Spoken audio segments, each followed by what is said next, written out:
getting things done, what has been the most frustrating in terms of what you wanted to get done and what you were actually able to get done or in the process of getting done?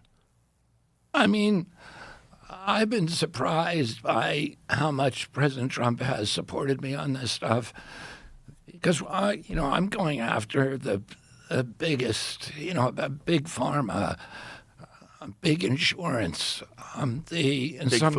big food, and these have all been, those were all taboos for every administration, Democratic, Republican. There was little incremental things that you could do under Democratic administrations, but nothing like this has ever happened. I mean, the agreement we made with the pharmaceutical industry could not have happened under any other president. The MFN agreement, the most favored nation, and the way that worked is, we've been paying for the last 40 years the highest price in the world for medicine, and so we have 4.2% of the world's population here, and over 70% of pharmaceutical profits and revenues come from the United States.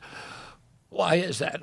Well, we do buy more drugs than anybody, but it's because we pay higher prices. We pay 2 to 3 to 5 times what they're paying in Europe. For example, and President Trump likes to talk about this, Ozempic, the list price was $1,350 in America. You could buy the same drug in any pharmacy in London for $88. And it's made in the same factory in New Jersey.